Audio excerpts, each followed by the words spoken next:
Today, I'm going to be sharing with you guys the pros and cons about living in Toronto, Canada.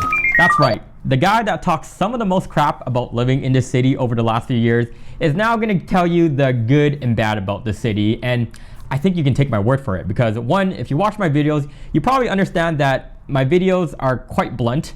Secondly, you can make the argument that I ran out of video ideas, and then thirdly, well, I got next month's rent to pay, guys. All right, all jokes aside, I know I made a handful of videos in the past talk about my frustration I have about living in the city, but I feel like there's a yin to a yang to everything, or rather a pros and cons. But it kind of just got me thinking, like, despite all the negativity opinions that people have towards the city, there's still an influx of people who end up moving here, end up staying here, and it kind of just got me thinking, like, am I missing something? Or maybe, just maybe, the city of Toronto has more merits to it, and I've just been focusing on the negatives. So in this video, I'm gonna be talking about some of the advantages and the disadvantages about living in this city. As some of you guys may know, I am in pursuit of doing my real estate license out in Ontario. So I do feel like a video like this, talk about the good and the bad about living in the city, will really help those who are thinking about living in the city or thinking about even leaving the city. But maybe I'll talk a little bit more about it later. But if you like what you hear so far, do me a favor, smash the like button, ring that notification bell, and now let's begin. Let's start off by talking about some of the cons or the drawbacks about living in the city of Toronto, because it's not all just rainbows and butterflies, but you'll quickly learn that the number one thing that kind of hits you when you first move here is the high cost of real estate. And to provide you guys with some rough estimates about what you're looking at, so if you're looking for like a single one bedroom, you're probably looking at anywhere between like $500K to $600K. If you're looking for a two bedroom, probably closer to that $800K mark. And then if you're looking for a detached house, just assume $1 million. And the funny thing is, when you decide to move here, you'll quickly understand how far your dollar does not stretch out in the city, and that your real estate here, you're gonna have to probably downsize. And the thing is, when you first move here, you basically almost have to have this expectation that your living situation is probably gonna take a hit. You might be thinking right now, well, part of the problem is that there's a shortage of housing out in Toronto. And you are absolutely correct. And condo developers, they're pretty smart. They're aware of this. So you know what they decide to do? They literally try to squeeze every single square footage in their new build project.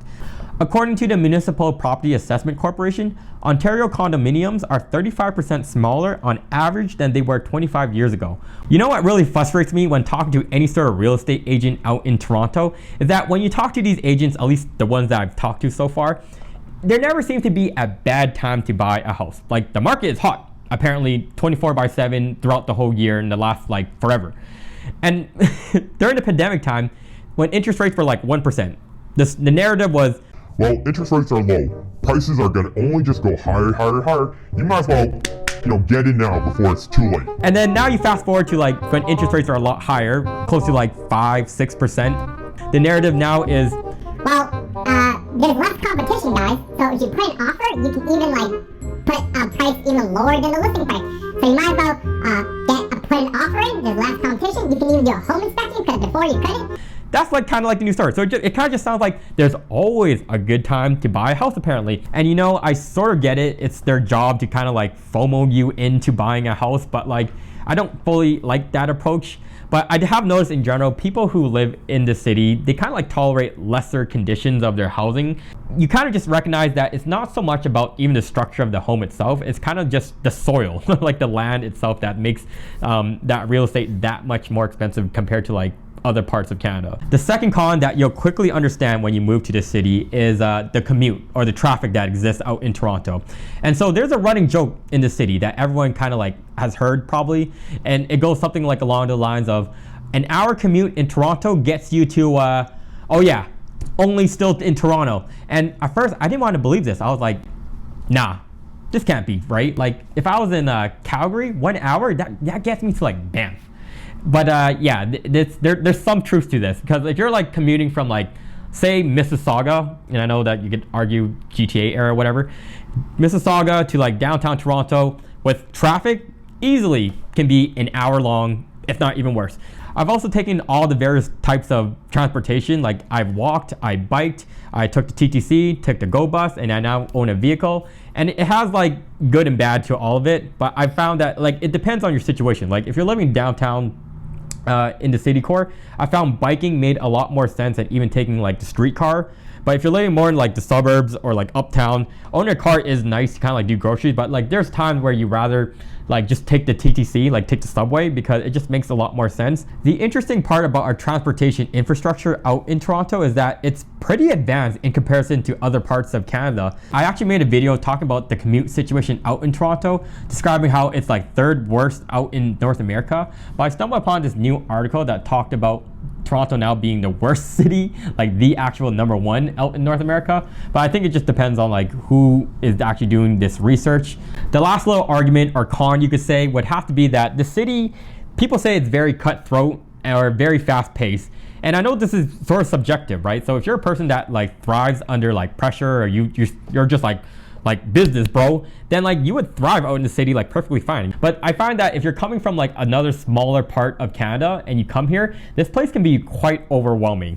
Like I find that like people here can be arguably impatient, and I say this in a way that like when you're constantly traveling 30-60 minutes to get to your work or your school or whatever the case is, you don't really have time. So you're almost like you just don't want to be late. So when you're like constantly go mentality, like you don't even have time for like the simplest things. I also noticed that there's like a level of competitiveness that exists in Toronto. Now you could say that competitiveness like raises the bar for everyone, so everyone's standards are a little bit higher. But like there comes a part where like it becomes almost like part of the identity of some people, which I kind of find it cringe or whatever, that like people kind of get stuck in this rat race. And like I know people who kind of like went down this rat race like thinking like it's all career, business, finance, tech, like all that stuff, like, and like after 20 years of like grinding it out, they're kind of like not satisfied. It's kind of sad that they had to go through all that to kind of figure out that external things will never kind of bring you that satisfaction that you're looking for. Now let's move on to some of the pros or the good things about moving to Toronto. And the number one thing that stuck out to me when I first moved here, especially coming from Winnipeg, Manitoba, would have to do with the weather. And weather is also like, it depends where you're coming from. Like I know people who are like, yo, Toronto it's so cold, and they like came from like a tropical warm country and they came here.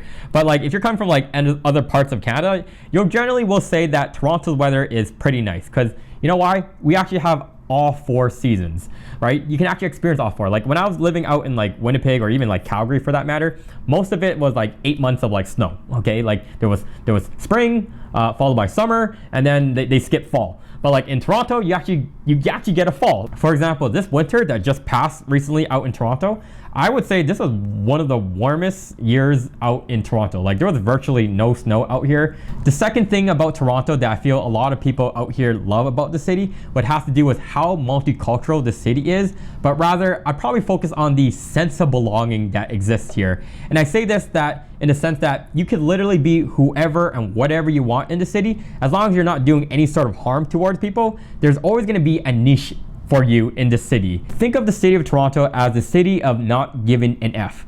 And I say this in a positive way, that you can literally be whoever and wear whatever you want. So say if you're like wearing a Halloween costume in the middle of like July, no one bats an eye. I mean, sure, you'll get like a few stares for like, I don't know, 5 seconds, but literally like 10 seconds later, no one cares. Again, as long as you're not doing any sort of harm to anyone, no one really cares. The third benefit or pro about living in the city of Toronto would have to do with the food scenery and the number of restaurants that exist out here. So funny enough, I stumbled upon this article about a man eating $1.50 Costco hot dogs for a week. And yeah, you don't need to do that, and nor you should even do this, because out in Toronto, you never run out of places to eat. Like it's almost hard because like you spend so much money going out to eat, but I guess it's a great way of like connecting with friends, colleagues, things of that thing. But you can literally get different types of cuisine from every sort of like ethnicity, background.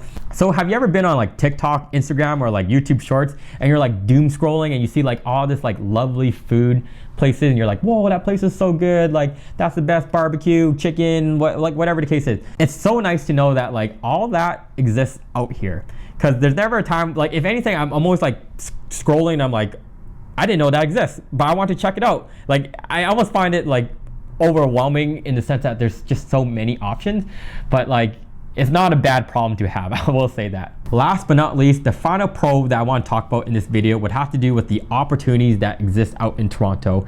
And I say this because this is such a huge component of like why people move here in the first place. And because there are opportunities that exist in the city that does not exist in whatever city or country you came from. Like I remember literally just thinking like when I'm living in Winnipeg of like the ceiling in Winnipeg were just like, it just seemed so low. And yeah, sure, you can make the argument that like it depends on a person, right? But like for me, I just wanted to do like bigger, better things, quote unquote. You know, for the timing of me when I was 18 years, it just made a lot of sense to move to Toronto because I just wanted to see like what else was out there. And like in this city, there's just, you could literally do like go into any sort of industry. You don't even have to go to tech. You can go to like the finance area or like do acting, like whatever the case is. There is a industry or niche that you literally can do well out here and like make a bunch of money out here if you do it well. And the opportunities extend beyond just like a school or career sort of thing. Even if you're looking at it from like a standpoint of like, if you're a big fan of like concerts, there's like every single night there's like a concert. Different type of artists coming here, sporting games, Maple Leafs, Raptors, like you name it. It's all exists out here. And if you're even like into like flying or traveling, like I find if you're looking to travel, flights are a little bit cheaper here because we have an international airport that takes you directly to wherever destination you are.